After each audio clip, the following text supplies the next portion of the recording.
Então vamos lá, meus irmãos.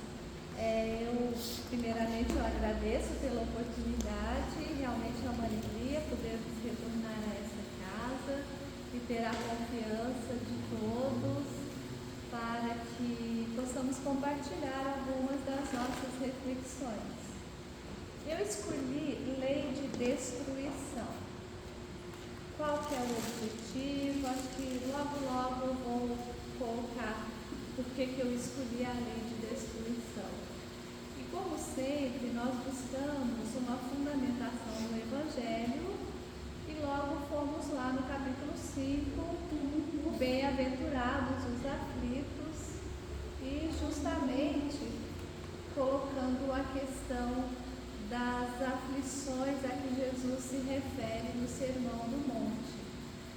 Então Kardec abre esse capítulo colocando esse registro de Mateus: bem-aventurados os que choram, porque serão consolados. Bem-aventurados os que têm fome e sede de justiça, porque serão fartos. Bem-aventurados os que padecem perseguição por amor da justiça, porque deles é o reino dos céus. Então é uma fala de Jesus registrada por Mateus, lá no capítulo 5, nos versículos 5, 6 e 10. E nós fomos lá para o item 3, onde Kardec nos explica, nos faz comentários a respeito da justiça das aflições. No primeiro momento a gente vai pensar uma justiça das aflições. Então existe uma justiça? Então ele abre colocando o seguinte: Jesus, ele fala das compensações que terão, aqui no caso, os aflitos, mas em todo o sermão da montanha ele vai descrevendo: bem-aventurados os pobres em espírito, bem-aventurados os misericordiosos. Então ele faz toda uma colocação, sempre falando das bem-aventuranças, e ele se reporta a bem-aventuranças onde? No reino dos céus. Até então, aquele povo, nós estamos falando de um pouco mais de 2000 anos atrás, naquele ambiente judaico, né? Jesus era judeu e é naquele ambiente ali. Então ele é que vem trazer esse entendimento de reino dos céus. Então o que seria esse reino dos céus? Não era algo conhecido, não era algo que aquele povo pudesse compreender. Só pode ser compreendido a partir do momento em que se entende sobre vida futura. Então, o que é essa vida futura?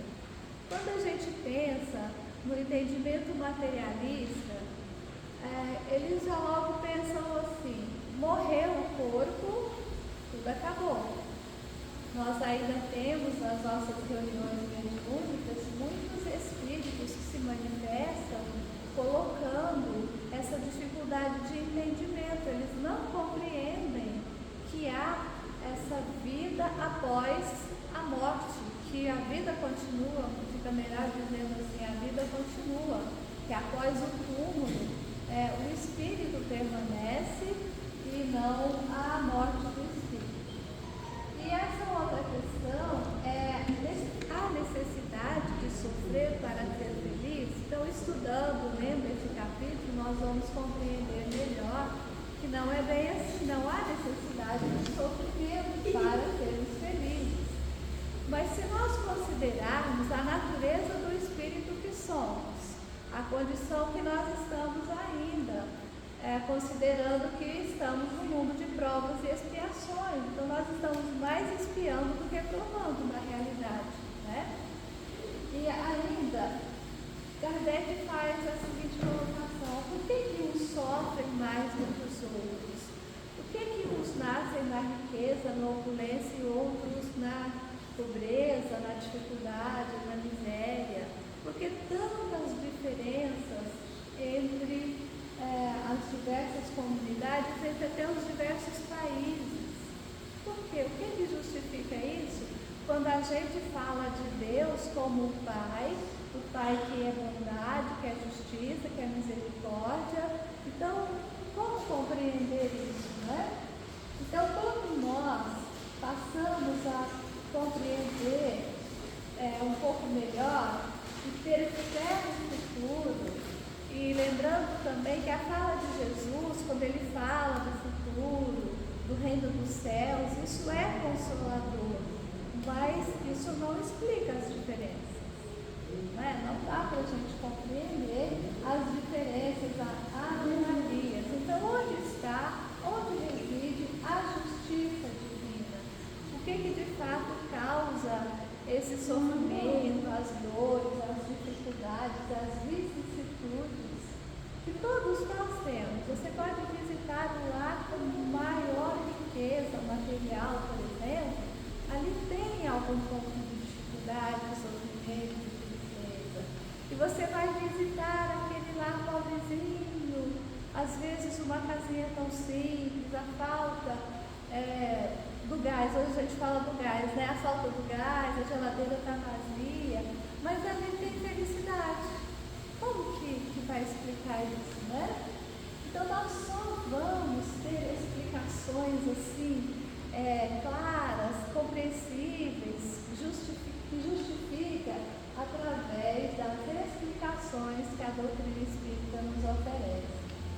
E ali a gente compreende que existem causas de aflições, tanto causas que são atuais, consequência de atos dessa atual encarnação, como das encarnações anteriores. Eu trouxe essa foto, possivelmente alguém vai se lembrar dessa foto. E aí eu já ia levantar, viu, Ana Cláudia? Aí a gente procura trazer para a nossa mente alguns dos acontecimentos muito difíceis que os nossos irmãos do Rio Grande do Sul estão passando, né? E essa foto, alguém conhece essa foto? Alguém se lembra de tudo isso? Alguém se lembra da Ágata e da Ágata? Os dois bebês, né, que foram levados pela correnteza, a Ágata foi salva e a Agnes não sobreviveu. A mãe de uma mulher, uma moça de 24 anos, né? Imagina, meu Deus, onde está a justiça? A Agnes se foi. Como vai ser a vida dessa mãe e dessa criança que ficou, que sobreviveu, daqui a algum tempo ela saber dessa história, tomar conhecimento, procurar compreender isso, né? Só vamos compreender a partir do entendimento do que representa a nossa passagem aqui pela Terra. Caso contrário, nós não teríamos como explicar. E aí a gente busca, lá no capítulo 14 do Evangelho, uma fala de Santo Agostinho. Deus não faz as provas superiores às forças daquele que as pede, só permite as que podem ser cumpridas. Nós sabemos, nós aprendemos, estudando doutrina espírita, que nós, quando vamos reencarnar, nós passamos por um planejamento reencarnatório. Então vamos pensar que nós somos um celular que recebemos uma carga, e acho que todo mundo aí deve ter um celular, usando mais ou usando menos, mas o celular precisa ser carregado, não é isso? Ele precisa ter uma carga. Terminou a carga, ele vai funcionar? Não vai funcionar. Cada um de nós vamos receber na nossa reencarnação a carga necessária para o tempo programado. Vamos viver, no caso dessa criança de 2 aninhos, meses, né? Meses, não lembro quantos meses, mas eram meses, poucos meses, ou alguém que vai viver 20, 40, 50, 100. Então, cada um vem com a carga necessária de fluido vital para cumprir aquela encarnação. E cada tem um compromisso ao qual ele está vinculado para resolver. Ora, então, as grandes provas são quase sempre indícios do fim do sofrimento, de um aperfeiçoamento do espírito. Olha, isso aqui é interessante. Por que a Agnes teria que viver e estar encarnada durante alguns meses e outros irão prosseguir nessa jornada? Né? Então havia uma programação, simplesmente.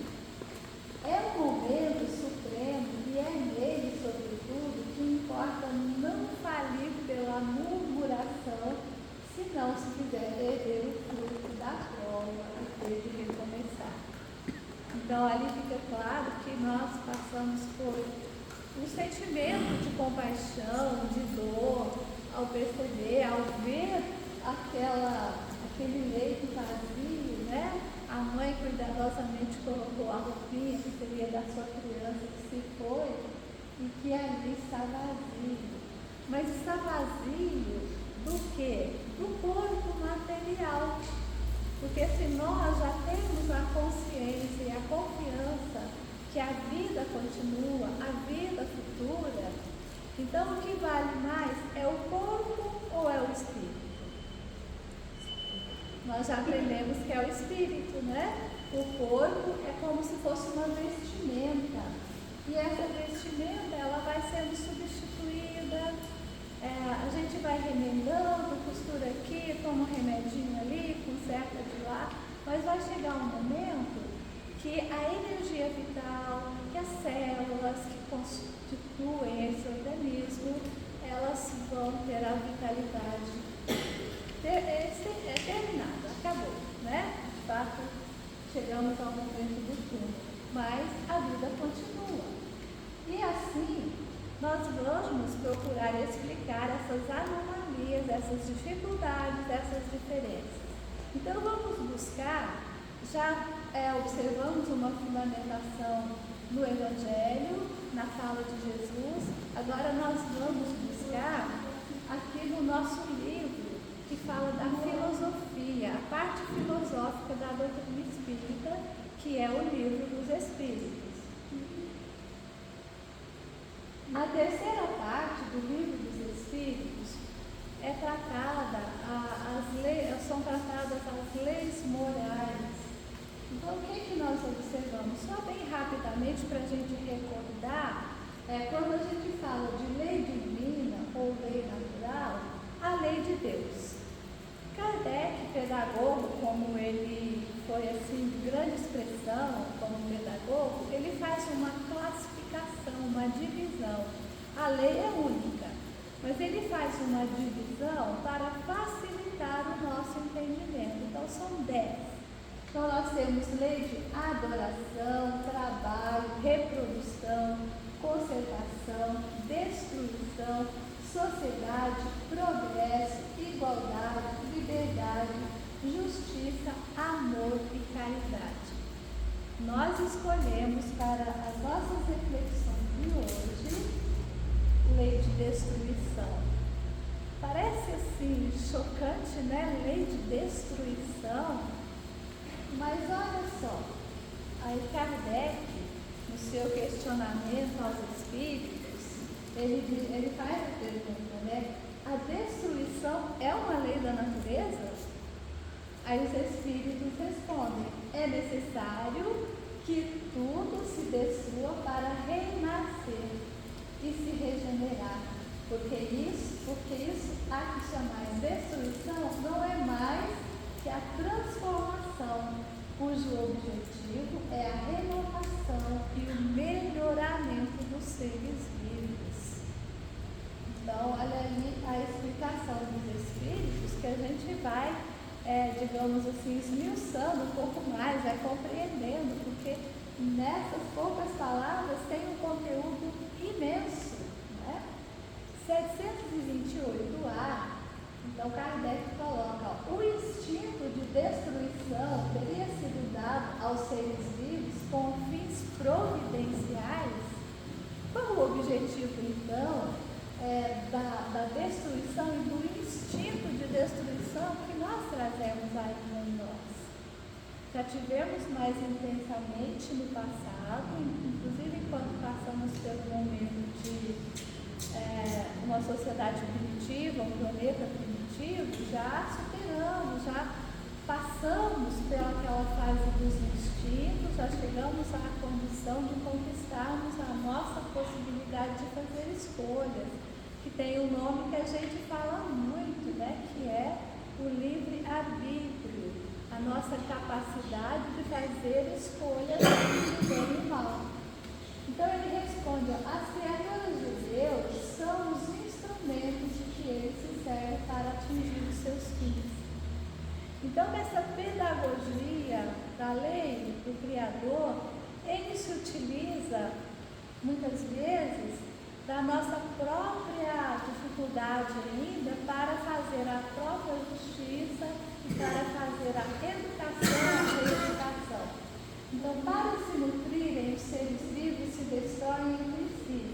E isso com o duplo objetivo de manter o equilíbrio da reprodução, que poderia tornar-se excessiva, e de utilizar os restos do invólucro exterior.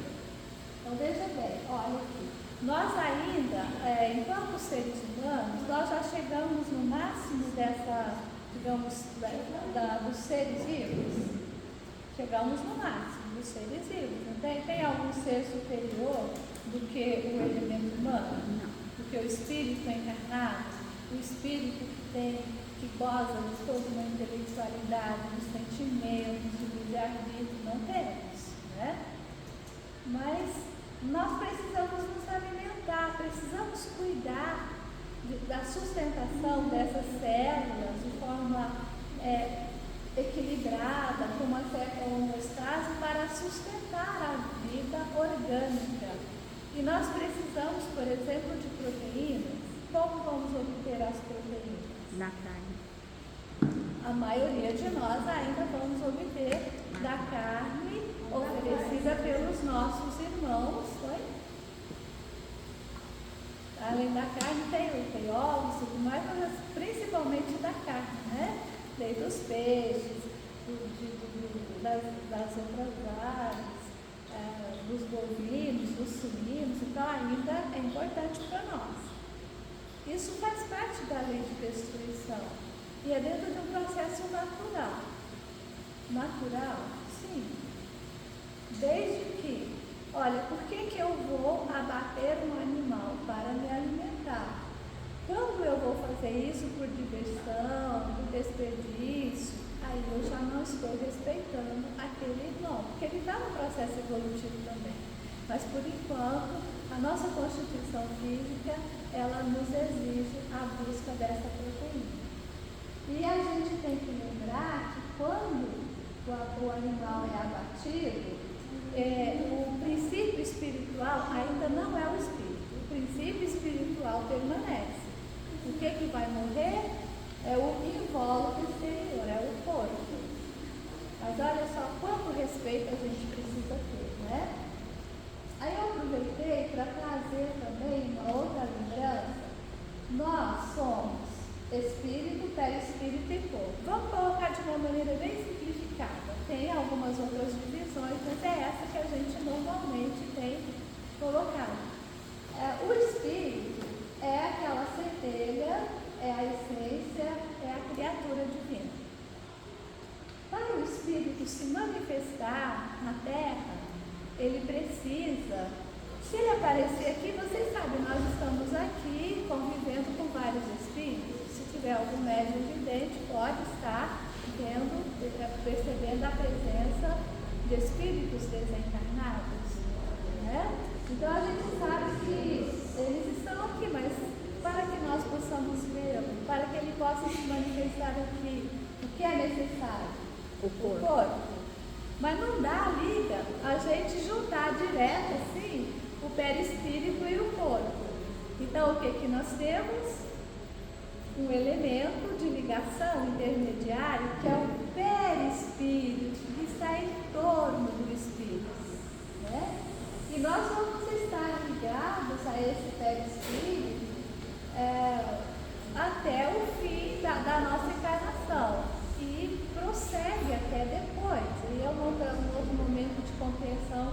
pouco mais profundo, nós estaremos ligados. Então, todas as noites ou durante o dia, a hora que você dorme, o que acontece? O espírito deixa o corpo, é como se estivesse morrendo, estivesse morto, né? Mas assim, ele deixa o corpo e vai para lugares de interesse. Para onde que eu vou? Depende. Quando eu fui dormir, eu tinha acabado de assistir aquele filme de guerra, de violência, Para onde que eu vou? Eu ainda vou estar envolvida pensando, eu vou procurar aquela orientação. Olha a importância da oração. Quando nós, ao dormir, fazemos uma prece e pedimos para o anjo guardião, para Deus, para o Espírito amigo, me conduza, me auxilie a procurar os ambientes onde eu possa aprender mais, eu possa me desenvolver mais, onde eu possa ter uma boa orientação, de educação, de aprendizado, de trabalho. Isso é muito importante, né? Bom, então a gente fica ligado. Tem alguém que chama de cordão de prata, um laço fluídico. Cada orientação espiritual tem um nome próprio, mas o fato é que nós estamos ligados. O espírito deixa o corpo, mas ele permanece ligado a esse corpo. Então, Kardec continua falando daquela questão ainda da lei de destruição. Mas é apenas o invólucro que é destruído. Esse invólucro não é mais que o acessório, não a parte essencial do ser pensante, pois este é o princípio inteligente e indefinitível que se elabora através das diferentes metamorfoses que passa. Quando chega o momento em que finda as energias, o celular descarregou, acabou a bateria.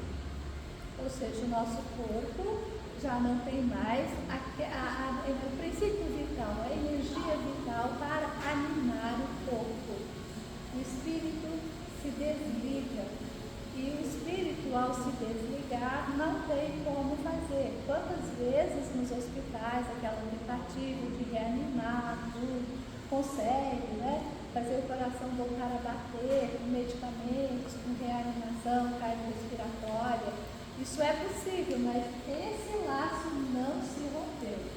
Quando ele se rompe, aí não tem meio, não tem mecanismo que faça com que aquele corpo seja reanimado. E aqui começa a falência dos órgãos. Então aqui é um processo de destruição. É um processo de destruição, né? Falando dessa própria destruição, Kardec ainda pergunta: se a destruição é necessária para a regeneração dos seres, por que a natureza o cerca de meios de preservação e conservação? Por que de um lado a gente tem determinados comportamentos, atitudes? Eu vou, por exemplo, o meu hobby é, por exemplo, me dedicar à caça. Então eu vou abater o animal só para o meu prazer, não é? Competição, vou ganhar até um troféu porque eu consegui com mais rapidez, com uma quantidade maior. Isso seria uma destruição. Mas por outro lado, nós temos mecanismos de defesa também, de conservação. Quero fazer uma proposta para vocês, sabendo que a vida continua, que o corpo só que morre, o espírito prossegue. Se fôssemos convidados, não, Ana Cláudia, eu não falei, eu já sei, não quero ir não, mas vamos, é uma proposta para alguém que poderia querer desencarnar agora.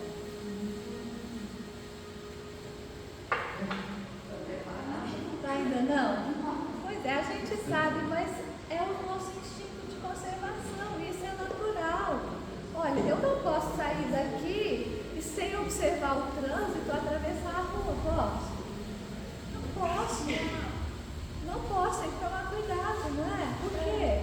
Porque o carro pode me atropelar, e sendo atropelado eu posso até morrer.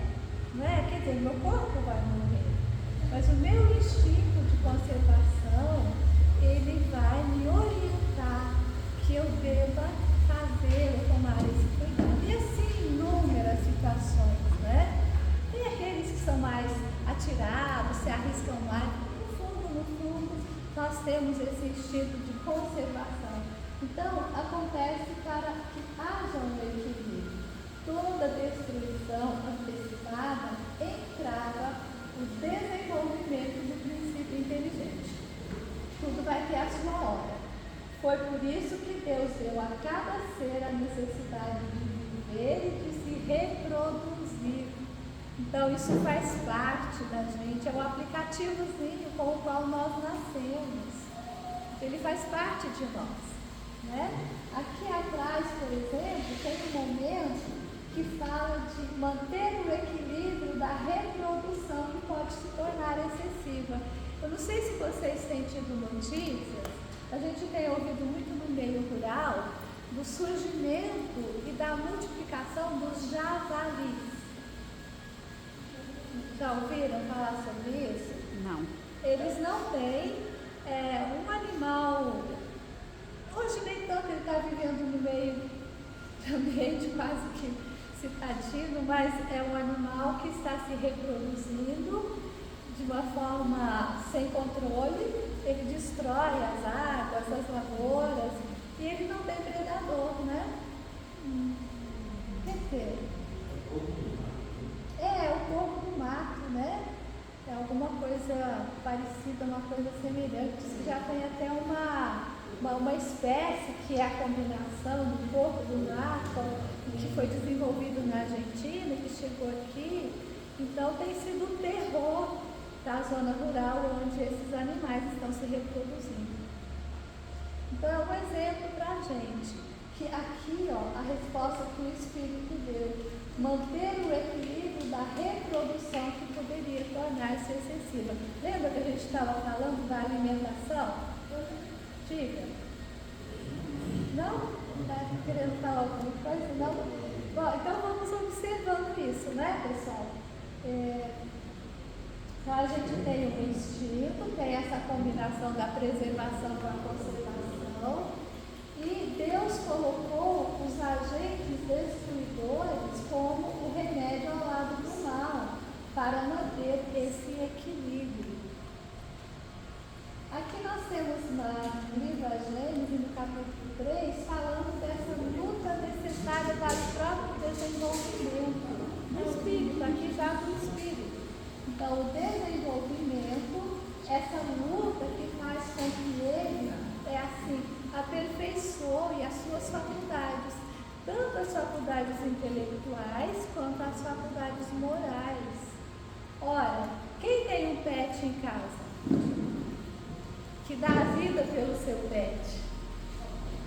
Tem, a gente, né? Nossa, que amor, que coisa, é um filho, não é assim? Então, à medida que a gente vai desenvolvendo esse amor, esse afeto, não só o animalzinho se desenvolve, mas nós também, como espíritos que já estão, aqui eu já estou falando de espírito candidato ao mundo de regeneração. Próximo passo, além de proteger, de amparar, de acolher os animais, próximo passo, nós não vamos mais ter no nosso prato um pedacinho do animal. Nós vamos encontrar formas alternativas de nos suprirmos da proteína. Isso daí é uma das características do mundo de regeneração. Nós estamos nesse caminho, né?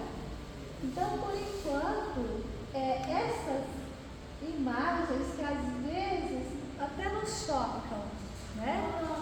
A minha irmã ficou muito brava porque o gato pegou o passarinho. Ela pegou o passarinho, levou no veterinário, mas não tinha, estava ferido, não sobreviveu. Aí é a lei de sobrevivência, né? No caso.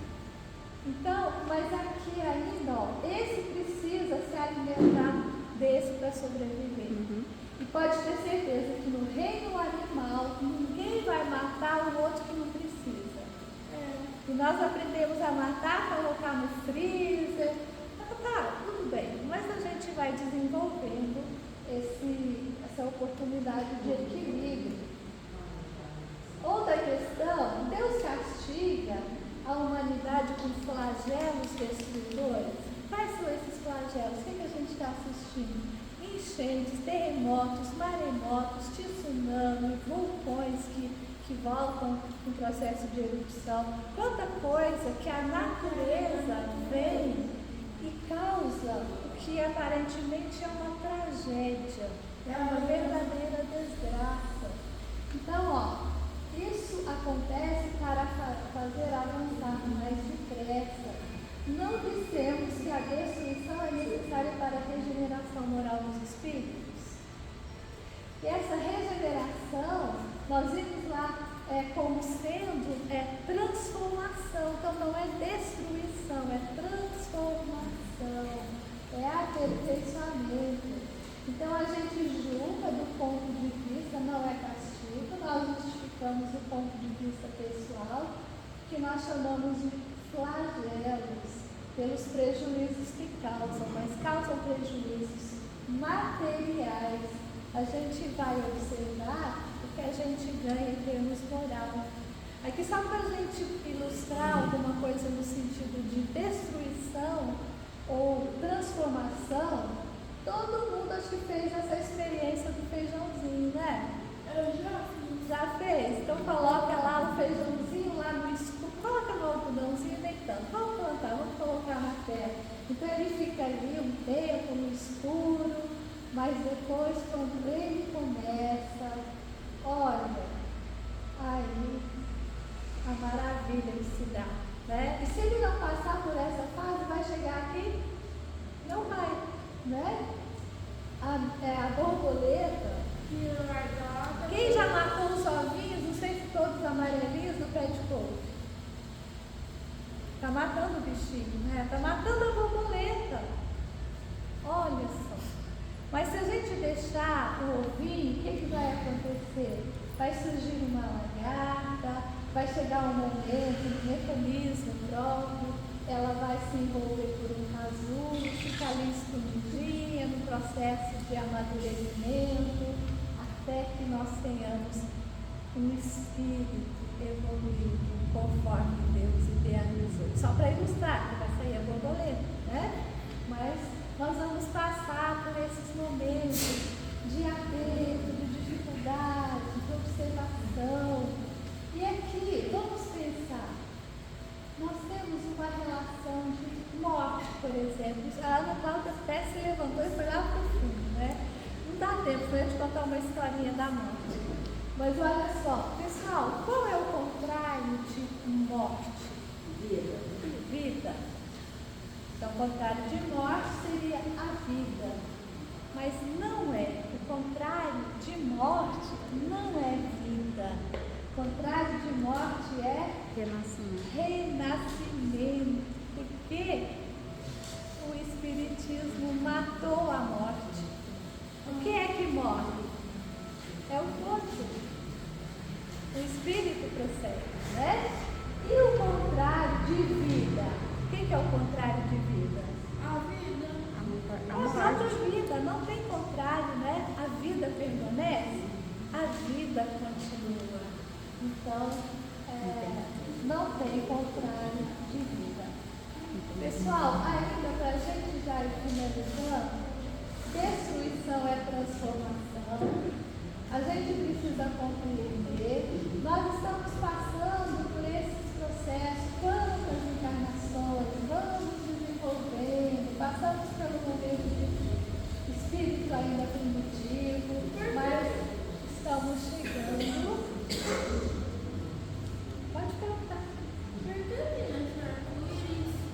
O arco-íris porque é bonito, eu acho que é porque é bonito, eu gosto, né? Eu gosto muito das cores do arco-íris, né? Acho que todo mundo gosta, né? Pessoal, então ainda, Deus não poderia fazer diferente, não ter um tsunami, não ter nada desse? Poderia. E Ele permite, só que nós somos tão teimosos que a gente não usa dessas oportunidades. Então, muitas vezes, é preciso que a gente sofra, passe Tem a destruição necessária e a destruição abusiva. Então nós precisamos cuidar disso, né? Tem a destruição pela natureza, que gera transformação e progresso, a destruição pela natureza humana. E a natureza humana é muito boazinha? Porque ela é da natureza. Mas nós, enquanto seres humanos, somos assim muito bonzinhos, amorosos, fraternos. Bom, nem tanto, mas não somos tão ruins assim não. Olha só, quando a gente passa por essas dificuldades, que aqui muitas vezes é consequência de ações do homem, não é? O que nós estamos assistindo agora? Agora nós estamos assistindo, essas imagens são agora lá do Rio Grande do Sul, né? Me fala de coisas boas que nós, como seres humanos, estamos fazendo. Ajudando. Nunca se viu um movimento tão grande no Brasil para ajudar. Então tem bondade. A gente está precisando despertar essa bondade e utilizá-la mais vezes, né? Aqui eu só queria lembrar, imagina do lado do plano espiritual, isso aqui é a cena do filme Nosso Lar, né? Mas nós temos os espíritas resgatistas que estão recebendo, acolhendo, amparando na guerra, na enchente, em todas as dificuldades, né? Então nós estamos aqui vivendo num planeta de provas e expiações. Vamos passar. Eu preciso de mais um minutinho só para colocar o seguinte, viu, Lília, para despertar. No meio espírita a gente está ouvindo assim, os nossos irmãos lá no Rio Grande do Sul, está acontecendo isso com eles por quê? Eles merecem, estão pagando. Nós podemos fazer, nós temos o direito de fazer esse julgamento? Não temos. Não temos. Com mais tempo, mas quem quiser depois, pode ter caso de expiação? Pode. Tem caso de provação? Sim. Tem caso de missão? Também. Né? Então, isso daqui é uma crueldade da nossa parte. Falar, porque mereceu, porque está pagando. Nós não temos esse direito.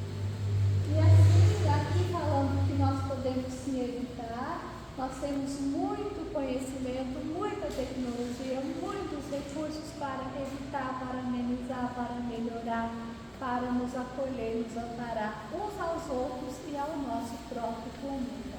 Acho que aqui está mostrando que todo mundo vai interpretar o que nós estamos fazendo ainda com a nossa casa, com a nossa mãe terra, né? Então nós precisamos mudar. Concluindo, há duas formas de destruição, está lá naquela lei, que está lá no livro dos Espíritos. Tem a destruição que a própria natureza proporciona, que é para impulsionar a evolução, e tem aquela que não é prevista, tem aquela que é resultado do orgulho, da vaidade, da própria bestialidade, como dizem os Espíritos, da bestialidade do homem. Então aqui, o nosso amiguinho aqui já colocou, estamos ajudando das mais diversas formas. Eu acho que é o que nós poderíamos colocar aqui como sendo, ao lado da tragédia, a pedagogia de Jesus sendo utilizada, nos conduzindo às mais diversas formas de amparo, de acolhimento, de sensibilização. E com essa imagem eu quero lembrar que quando Jesus estava lendo, né? Quando ele não acalma a tempestade, ele acalma o marinheiro.